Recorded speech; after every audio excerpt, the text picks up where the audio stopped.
Video শুরু করার আগে প্রথমেই সবাইকে জানাই শুভ নববর্ষের অনেক অনেক শুভেচ্ছা। সবার আজকে দিনটা ভালো কাটুক। আমার সোনামায়েরও প্রথম পয়লা বৈশাখ।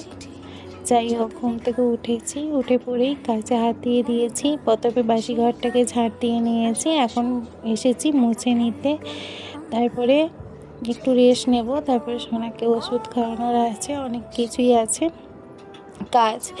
যাই হোক, হ্যালো সবাইকে, আমার নতুন ব্লগে অনেক অনেক ওয়েলকাম আর ভালোবাসা জানাচ্ছি। আশা করি তোমরা সকলে ভালো আছো। তোমাদের ভালোবাসায় আমি বেশ ভালোই আছি। সোনা এতক্ষণ ঘুমিয়েছিল, ওকে মেডিসিন খাইয়ে খাওয়া দাওয়া করিয়ে এখন বিছানাটা ঠিক করে নিয়েছি। তারপর সোনার পাপা এসেছিলো সোনাকে দেখতে, তাই ভাবলাম যে ডাবগুলো কেটে নিই, সবাই ডাবের জলটা খেয়ে নিই।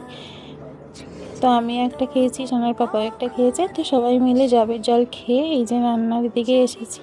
এসে দেখি মায়ের রান্না জোগাড় হয়ে গেছে, রান্না বসিয়ে দিয়েছে। কারণ সোনাকে নিয়ে প্রায় সময় ব্যস্ত থাকি, এখন রান্নার কাজের দিকে আসতে পারি না। যাই হোক, শাক ভাজা আর ভাত হয়ে গেছে, আর সোনার খাবারটা হয়ে গেছে। লাস্টে করছে মাছের ঝোল। তারপরে ওই যে মাঝখানে একটু চলে গেছিলাম সোনাকে স্নান করাতে আর খাওয়াতে। যাই হোক, ও এখন খেলছে, আমি এখন এই ফাঁকে স্নান সেরে নিয়েছি।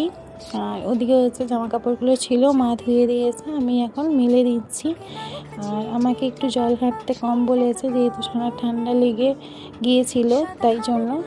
যাই হোক, এখন জামা কাপড়গুলো মিলে দিয়ে এখন খেতে বসেছি আমি আর মা মিলে। সোনা এখন আপাতত ঘুমিয়ে পড়েছে।